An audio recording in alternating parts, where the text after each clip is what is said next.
그럼 이제 파이널로 수소전지 자동차에 대한 작동 원리를 한번 알아볼까요?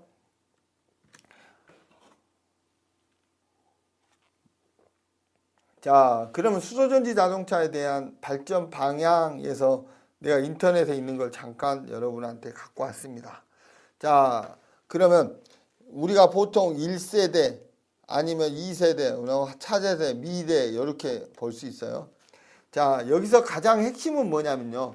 수소전지인 퓨어셀을 그죠? 실린더, 탱크 안에 어느 정도 이상의 압력과 어느 정도 이상의 쿨링, 액화시켜야 되니까 냉 상태로 유지하는 시스템을 만들어내는 저장 창고, 실린더를 기술이 있냐? 이게 굉장히 중요하죠. 그래서 처음에는 300, 그러니까 현대 기아에서 출력 밀도를 향상하기 위해서 350바 정도의 수소 전향, 냉시동은 한 10도씨, 영하 10도씨. 이런 식의 뭘 만들었어? 스택을 이렇게 만든 거죠. 그래서 80kW짜리 또는 1000kW짜리 이렇게 점점 올라가죠. 근데 현재 퓨어셀은 아까도 보셨다시피 700바 이상, 한 800가까지도 이제 저장할 수 있는 실린더가 만들어졌다 이런 얘기죠. 그래서 이제 그 실린더 안에 구조적인 메커니즘 자체를 이제는 모듈화할 시기가 됐다. 그러니까 그 모듈화된 놈을 우리는 연료전지 시스템이라고 한다. 그래서 스택 안에 우리가 공부했던 거 있죠. 수소 공급, 그냥 공기 공급 해가지고 그 구조적인 메커니즘들이 수도 없이 많이 들어가야 안 들어가요? 들어간다 이런 얘기죠. 그렇게 해가지고 100kW 그 정체적인 용량을 가지고 있는 스택을 만들어냈다. 그래가지고 수소에 장착을 시켰다. 수소차에. 그럼 차세대는 어떻게 했냐? 그러면 모든 게 패키지화된 게 중요하죠. 그래서 연료전지 파워트레인을 구성을 해가지고 완벽한 개솔린보다 더 완벽하게 시스템화하겠다. 그래서 연료전지 시스템하고 전기동력을 아세이시켜서 하나의 패키지화한 시스템으로 만들겠다. 그래가지고 EV나 HEV, 하이브리드 카의 부품에 공용화시켜서 고전화 배터리를 버려버리고 요 수소전지 파워트레인 부분을 여기다 바로 넣을 수만 있다면 이제 이제 EV 만들어 놓은 그 기술에다 바로 상용화가 가능하잖아요. 그러면 이제 내연기관 수준의 스택 조그마한 축소화된 시스템이 나오니까 크기가 얹혀지니까 엔진룸에서 엔진을 드러내고 그놈을 딱 얹히면 된다 안 된다? 된다 이런 얘기죠. 그러면 차세대에 퓨어셀을 장착한 EV카가 만들어진다 이런 얘기죠. 이게 우리가 가고자 하는 수소전지의 미래입니다. 그래서 연료전지하고 시스템 동력을 어느 정도 패키지화한 파워트레이닝, 완벽한 모듈화되어 있는 파워트레인을 구성하냐 이게 실제적인 관건이다 이런 얘기입니다. 그렇게 해서 대량 생산이 가능해가지고 EV나 HEV 차량에 집어넣을 수만 있다면 공용화시켜서 집어넣을 수만 있다면 우리 미래는 밝은 거죠. 수소전지의 미래는 밝다는 거죠. 그렇습니다. 자, 그러면 이제 지금까지 배웠던 수소 공급 라인, 관리 시스템, 산소인 에어 들어오는 거 해가지고 이제 스택 안에서 블라블라 만들어져 가지고 전기 만들어서 돌리는 요 전체적인 모든 것들에 대한 것에 이제 정리를 한번 해보자는 거죠. 자, 퓨어셀 EV 카, 일렉트로닉 비클. 자, 이것은 수소 연료 차인데, 자, 수소를 산소와 반응시켜 전기를 그러니까 화학적인 에너지가 전기적인 에너지로 연료전지를 동력원으로 하는 자동차. 맞잖아요. 차체에다가 뭘 시스템? 발전할 수 있는, 즉 수소하고 산소가 공급만 해주면 지가 자가 발전을 해서 전기를 만들어 가지고 모터에다가 공급해 줄 수 있는 이러한 것들을 갖추고 있기 때문에 축전기가 있는 전기 자동차는 구분됩니다. 그래서 수소와 산소를 화학 반응을 해서 수소 분자의 전기를 이동해서 모터를 구동시킨다. 그러고 나서 다시 산소 분자는 수소 분자와 결합을 해서 결국은 방전이 하는 거죠. 물이 되면서 방전하는 거죠. 그래서 봐봐요. 수소 탱크 여긴 3개나 들어있죠. 이렇게 탱크를 소규모로 해서 이제 장착을 많이 한다 이거죠. 그러면 솔레노이드 밸브 들어있고 뭐 여기에 뭐 요거 관리하는 시스템이 있겠죠. 그다음에 여기에 스택이 있겠죠. 이렇게. 그래서 컨트롤러 유닛이 있어가지고 열로 이제 모터 쪽으로 파워 유닛 쪽으로 한다 이런 식으로 해서 공급하는 요 전체 라인이 바로 뭐냐 그러면 우리가 생각하고 있는 수소전지 퓨어셀 시스템이라고 얘기할 수 있겠다 이런 얘기죠. 그래서 이제 최종 정리를 합니다. 최종 정리. 자, 연료전지, 수소전지, 퓨어셀, 연료를 저장하는 창고, 그것을 뭐라고 한다? 스택이라고 한다. 그럼 스택 안에는 무조건 뭐하고 뭘 공급해 준다? 수소하고 공기를 공급해 준다. 그럼 지들이 화학 반응에 의해서 뭘 만든다? 이제 나중에 배정적으로 나오는 것은 전기를 만든다. 그러기 위해서 수소를 공급하는 장치를 만든다, 안 만든다?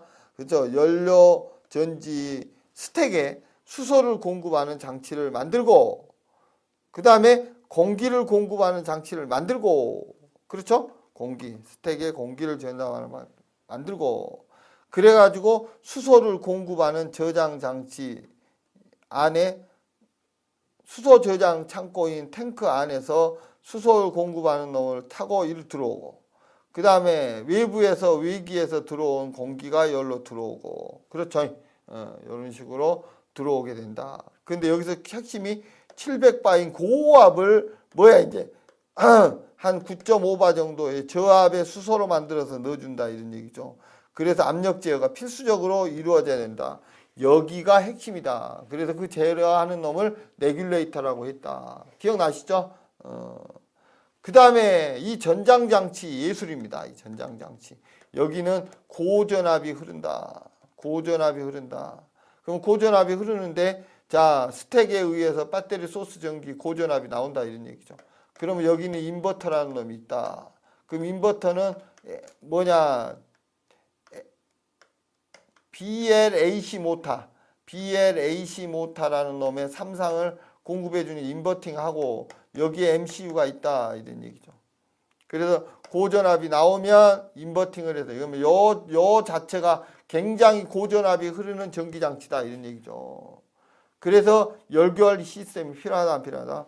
그것도 대규모가 아니라 소규모 열관리 시스템에서 원활하게 여러분들이 열 안 받고 작동할 수 있도록 시스템을 구성한다 안 한다? 한다 이런 얘기죠. 그게 전장장치 내부에 이제 그래서 스택에 뽑아낸다. 그 다음에 이제 열관리 시스템은 스택하고 지금 얘기한 이쪽 부분만 한다.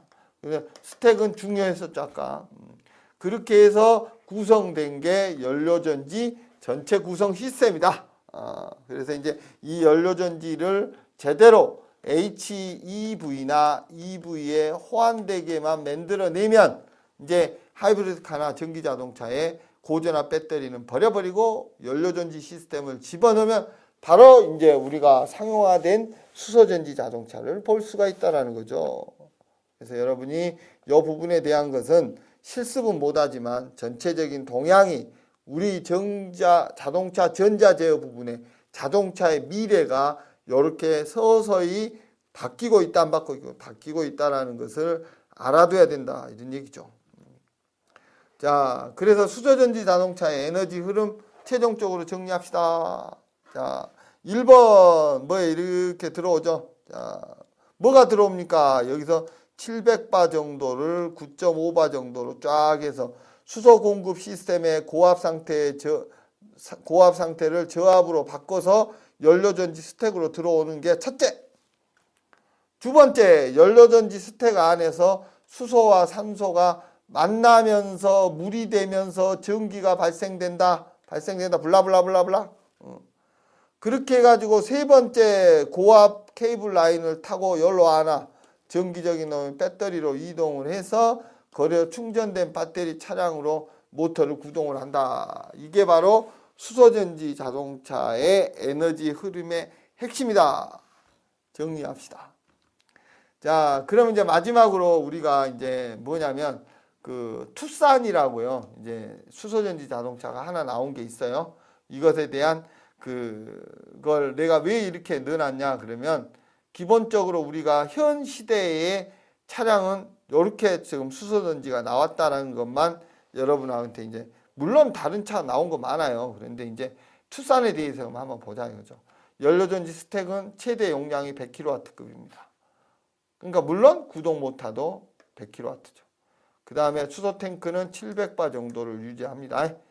그리고 보통 저장 용량은 5.6kW. 그러니까 보통 한 번 완충시키면 한 600km는 가요. 그렇지만 실제적으로 보면 이제 뭐 내가 에어컨도 켜고 막 이런다 그러면은 뭐 이제 600km 안 가고만 450이나 이렇게 가겠죠. 실제 순수하게 구동 드라이버 라인 쪽만 가면 이렇게 나온다는 거죠.